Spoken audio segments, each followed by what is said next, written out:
Intermediate విద్యారంగంలో అగ్రగామి మన NSR impulse education institution. IIT, JEE అయినా, నీట్ అయినా తిరుగులేని విద్యా సంస్థ NSR impulse. Good morning to all. In this class, I will explain about the covalent bond. In previous classes, we came across the details of ionic bond. That is already over. But here, we have to discuss about the formation of covalent bond and theories that are explaining the formation of covalent bond and properties of covalent bond and favorable condition for the formation of covalent bond. We have to discuss about all the details. Right.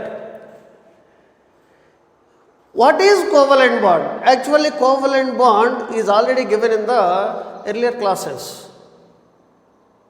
That is very easy topic, covalent bond. Even though we have to give the complete details of covalent bond once again. Right? What is covalent bond? How can you define covalent bond? A bond formed by the pairing and sharing of electron between the two atoms or between the two bonded atoms is generally referred as covalent bond.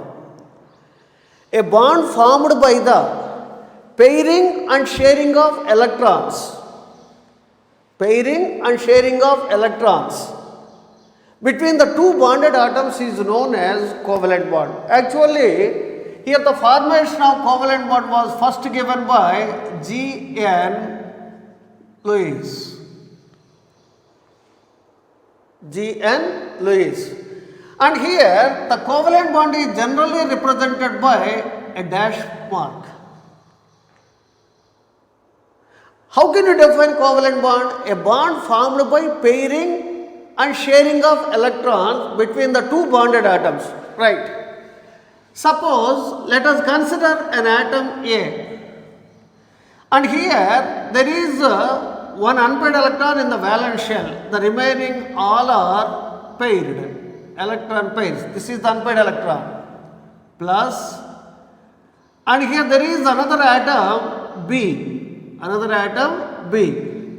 Now the two atoms are pairing the unpaired electrons, resulting the formation of bond pair. That bond pair is equally shared between the two atoms. Then we can represent like this.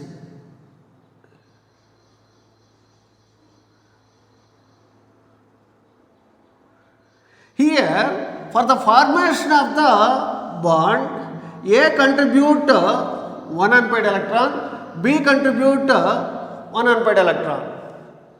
Here the electrons are paired and equally shared between the two atoms. Then it causes to the formation of covalent bond that can be represented by using a dash mark. This is the meaning of the definition. This is the meaning of definition. Okay. But here what about the details? Details means what about the favorable condition for the formation of covalent bond? According to Fajan, the best statement ever given related to covalent bond is, for the formation of covalent bond between any two bonded atoms, here the electronegativity difference between the two bonded atoms should be less than 1.7. The electronegativity difference means, let us consider the same example. Here the electronegativity of A is equal to 3. Electronegativity of B is equal to 2.1. Here the difference between the two bonded atoms is equal to 0.9. Here 0.9 is less than 1.7. Therefore, the bond formed between the two atoms is covalent. The most favorable condition for the formation of covalent bond is the electronegativity difference between the two bonded atoms should be less than 1.7. Okay. If the electronegativity difference between the two bonded atoms is equal to 0, then that covalent bond is 100% pure. There is 100% covalent bond. There is 100% covalent bond and there is no 100% ionic bond. There is no 100% ionic bond. Here, what about the examples for this? Example, hydrogen, chlorine, fluorine, bromine, iodine, oxygen, nitrogen, etc. Here, this is the best favorable condition for the formation of covalent bond. And here, the number of covalent bonds formed by an atom is equal to number of unpaired electrons contributed for the formation of bond pairs. For the formation of bond pairs. The number of covalent bonds formed by an atom or atom of an element is equal to number of unpaired electrons contributed by the atom for the formation of bond pair. Here, each atom contributes one electron for the formation of bond pair. Okay, therefore, how many covalent bonds are formed? One covalent bond is formed. Okay, in another case, an atom X contributes two unpaired electrons for the formation of the bond. Then how many covalent bonds are formed? Two covalent bonds are formed. And same time, there is a generalization. What is that? Here, bond formed between the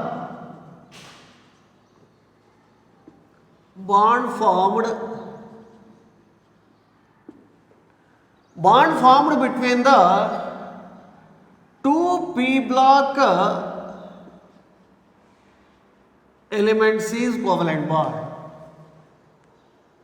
Bond formed between the two p-block elements is covalent bond. Next, bond formed between the smaller cation, bigger anion is covalent bond. Bigger anion is covalent bond. Bond formed between the highly electronegative atoms. Highly electronegative atoms. That means both bonded atoms are highly electronegative. Highly electronegative atoms are covalent bonds. Bond formed between the highly electronegative atom and atom with high electron affinity is also covalent bond. Bond formed between two non-metals. Bond formed between two non-metals is covalent bond. And bond formed between the cation with pseudo inert gas configuration and bigger anion is covalent bond. Okay, these are all the general statements that are related to the covalent bond. What are they? I will repeat once again. Bond formed between two p-block elements is covalent bond. Bond formed between smaller cation, bigger anion is covalent bond. Bond formed between two highly electronegative atoms is covalent bond. Bond formed between highly electronegative atom and also atom with high electron affinity is covalent bond. Bond formed between two non-metals is covalent bond. Bond formed between cation with pseudo inert gas configuration and bigger anion is covalent bond. Bond formed between the two atoms with the electronegativity difference less than 1.7 is a covalent bond. These are all the fundamental issues and important features that are related to the covalent bond. These are all generalizations. And here there is 100% covalent bond, but there is no 100% ionic bond. And here same time, based on the number of electrons contributed by an atom for the formation of bond pairs, we can define another important term, that is covalency. What is covalency?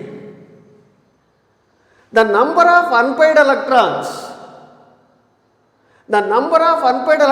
contributed by a bonded atom for the formation of the bond pairs is known as covalency. Or the number of covalent bonds or dative bonds that are formed by atom of an element in a molecule is also known as covalency. Okay, this is about the introduction of covalent bond. Right. Next one. What about the different types of covalent bonds? What about the different types? And what is the criteria for the classification of covalent bonds?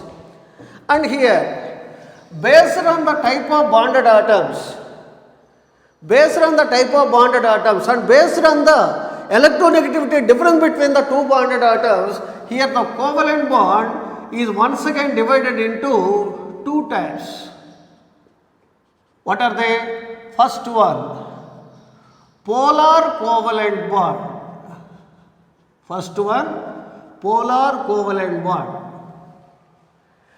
And second one, non-polar covalent bond.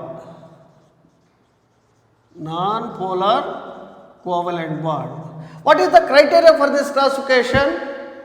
Based on the type of bonded atoms that are involved in the formation of the covalent bond, here once again covalent bonds are divided into two types. What are they?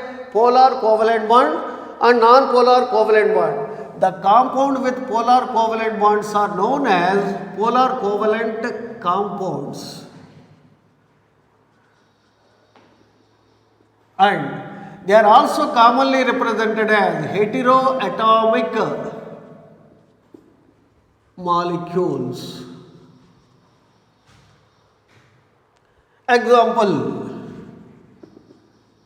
NH3, HCl, H2O, H2O, HF, etc.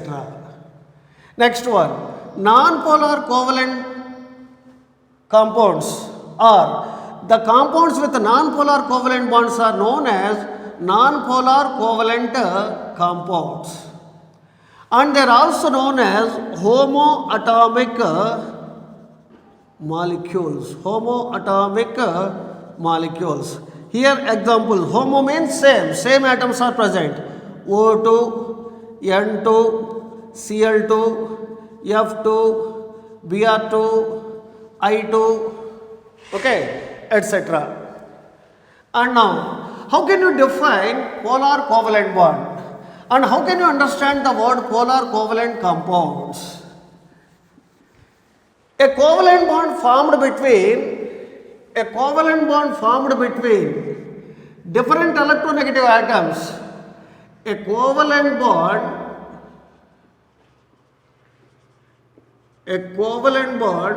formed between different electronegative atoms is known as polar covalent bond. A covalent bond formed between different electronegative atoms is known as polar covalent bond. Okay. What about the non-polar covalent bond? A covalent bond formed between similar electronegative atoms electronegative atoms is known as non-polar covalent bond. A covalent bond formed between different electronegative atoms is known as polar covalent bond, and the compounds with polar covalent bonds are known as polar covalent compounds. They are also known as heteroatomic molecules. And next one, non-polar covalent bonds.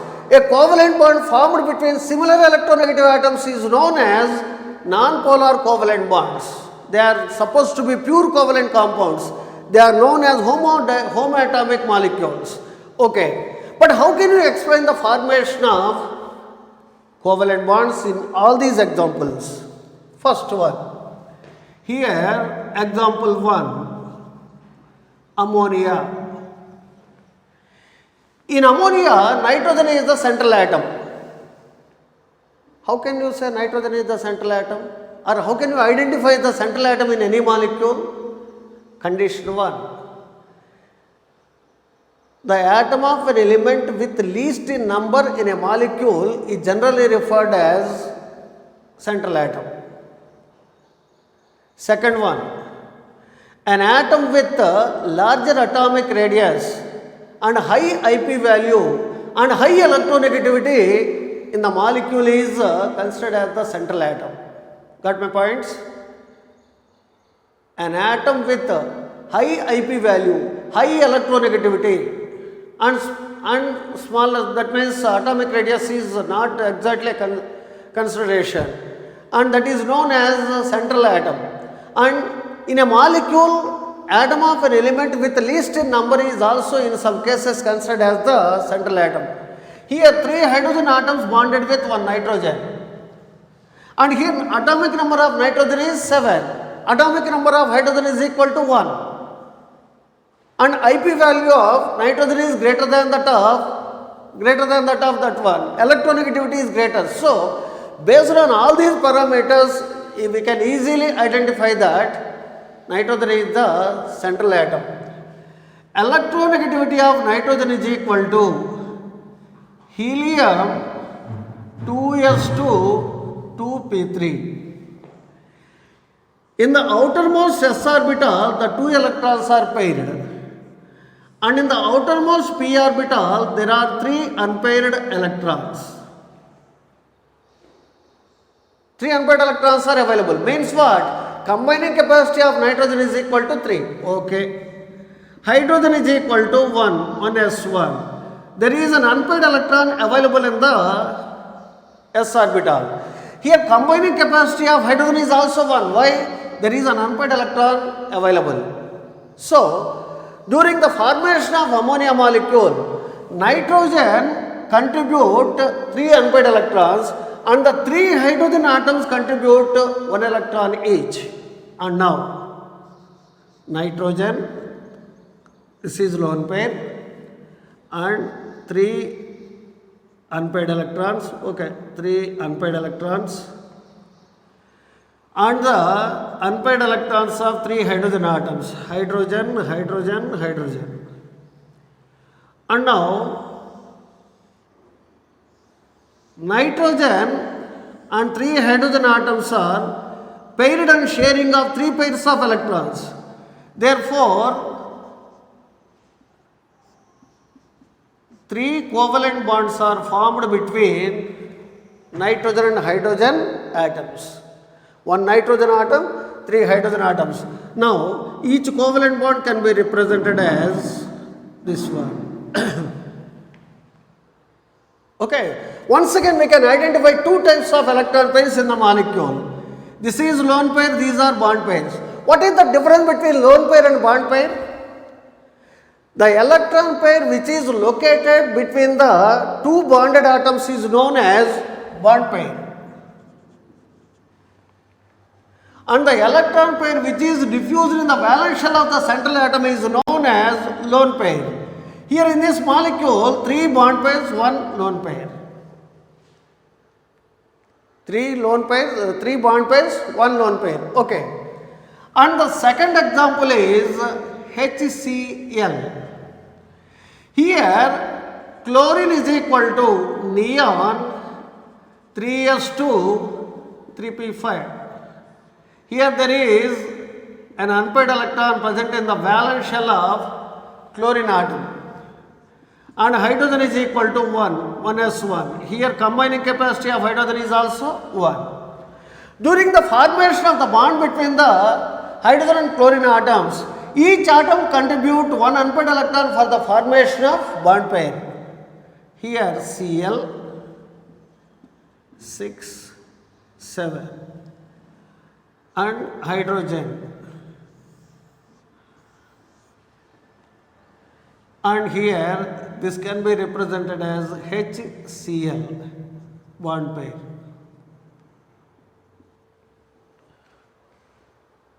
Okay, and how could you explain the stability of these molecules?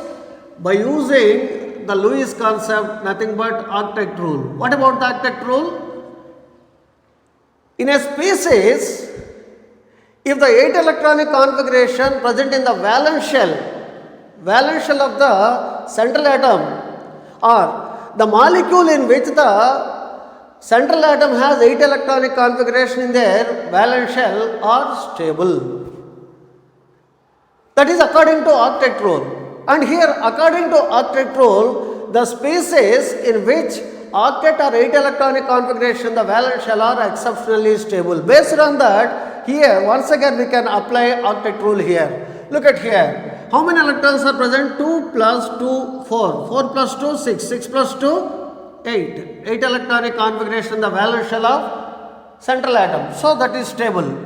Next, here in the valence shell of hydrogen, doublet configuration. In the valence shell of chlorine, 8 electronic configuration. So, based on the octet rule, which was given by the Lewis, here once again we can predict the stability of the molecules. This is ammonia, this is HCl.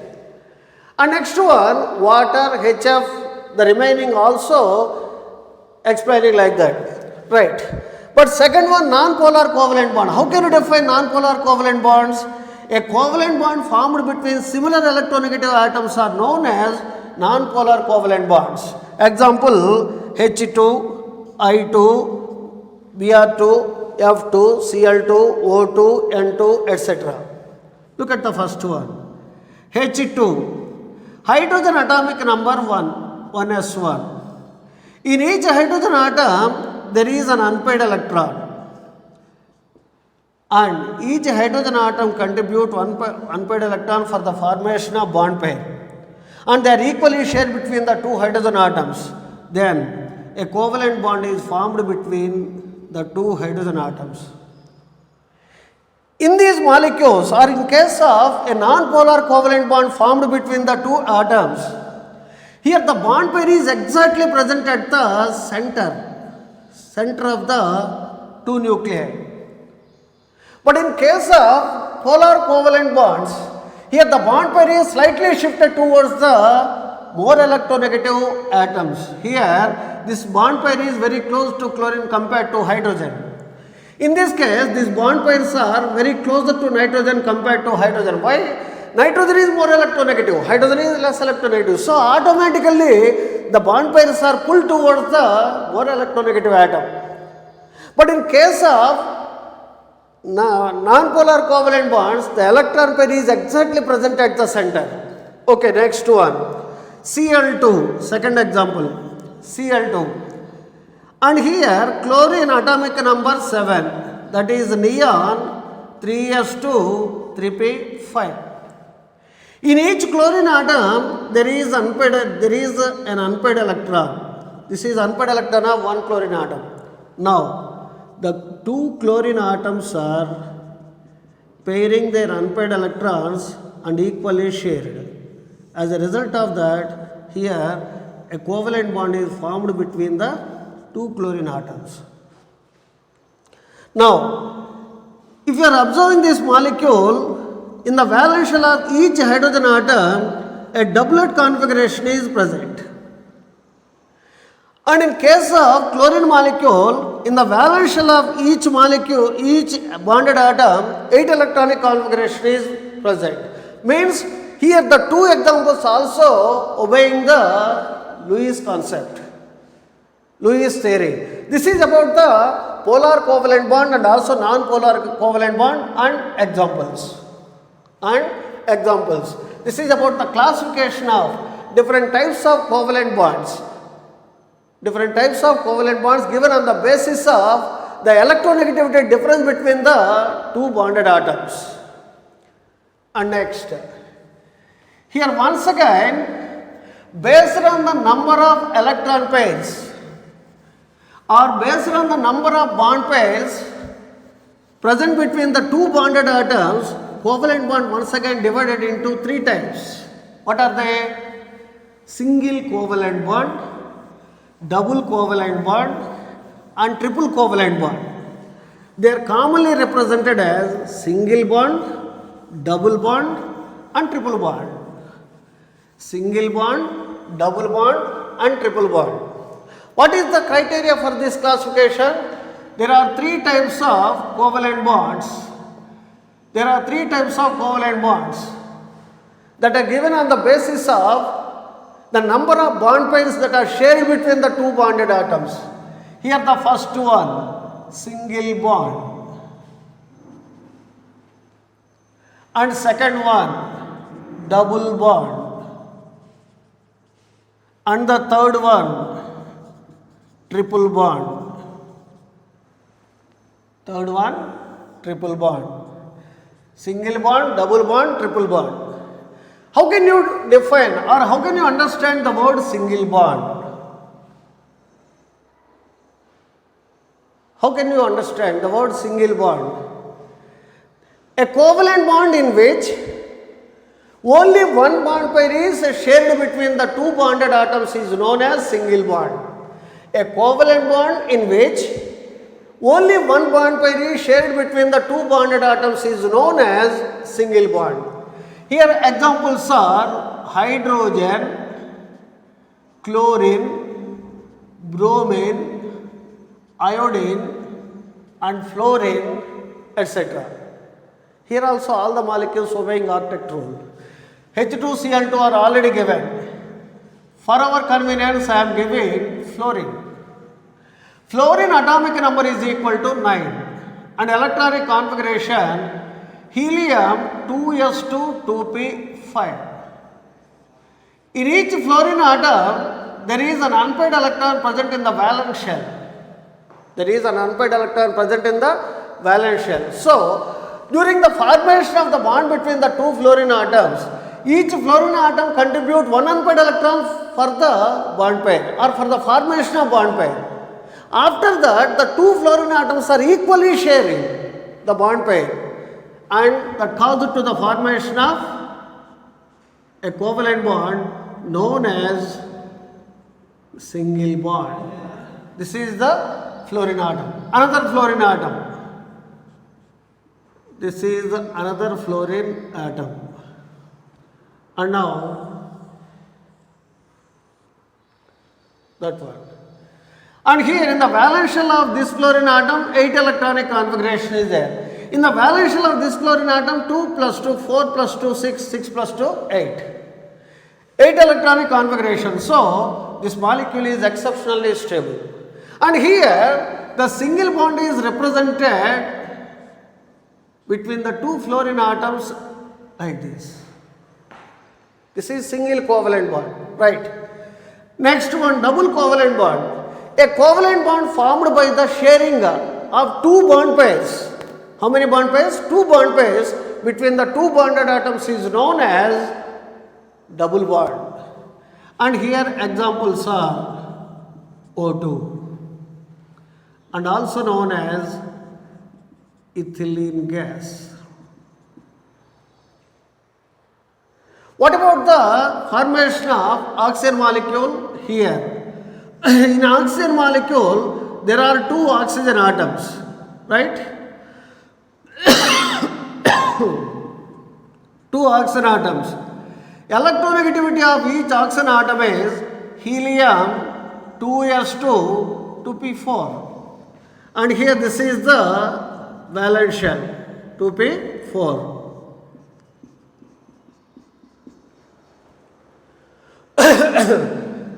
Here, in the valence shell of each oxygen atom, there are two unpaired electrons.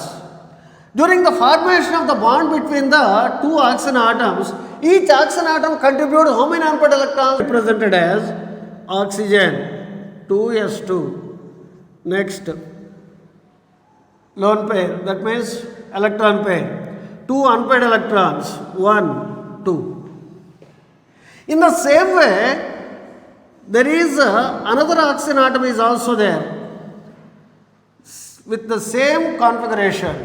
Now the two oxygen atoms are pairing and sharing of two bond pairs. It causes to the formation of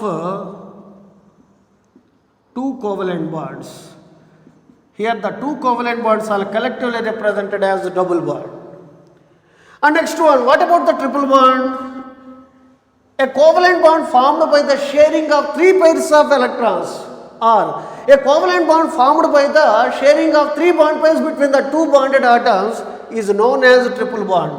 Here example for the molecule with triple bond, nitrogen and acetylene. What about the formation of nitrogen molecule? In nitrogen molecule, the electronic configuration of each nitrogen atom is 1s2, 2s2, 2p3. 1, 2 and 3. Here two unpaired electrons are there. And during the formation of nitrogen molecule, each nitrogen atom contributes three unpaired electrons. 1, 2, 3. In the same way, another nitrogen atom also contributes the same number of unpaired electrons. And here, now three bond pairs are shared between the two nitrogen atoms, which causes to the formation of three covalent bonds between the two nitrogen atoms. Lone pair and lone pair. How can you understand the difference between the lone pair and bond pair? The electron pair which is present between the nuclei of the two bonded atoms is known as bond pair. The electron pair which is present in the valence shell of the central atom is known as lone pair. And here this is the triple bond. This is the triple bond and this is the double bond. This is the single bond. Here this is the classification given on the basis of the number of bond pairs that are shared between the two bonded atoms. Single bond, double bond, triple bond. Single bond, double bond and triple bond. This is about the details that are related to the covalent bond. Okay. And here already I have given the defects in the very first class, chemical bond theory. This is nothing but the Lewis concept. Based on these explanation or based on these examples and explanation, here Lewis was given a theory which explains the formation of the chemical bond. Nothing but chemical bond theory or electronic theory of valency, and that is also known as Lewis causal theory. What about the defects of the electronic theory of valency? You have to recall now. First one, it could not explain, Lewis theory could not explain the shape of molecules, bond angles, okay, bond angles, bond lengths, etc. It could not explain. And it could not explain the stability of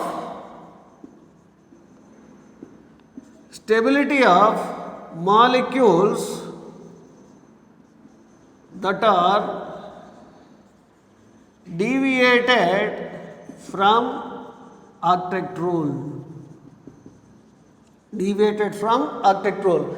That may be electron deficient molecule, that may be electron rich molecules, whatever it may be. He could not give the reason for the stability of the molecules that are deviated from the octet rule. He could not explain the shape of the molecules, bond angles and also bond lengths. This is about the details that are related to covalent bond.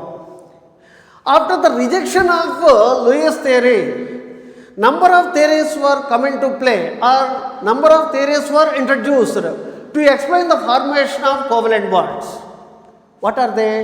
First one, valence bond theory. Second one, VSE PR theory. Third one, hybridization, and then dipole moment. Okay, these are all the different theories that are given to explain the formation of molecules.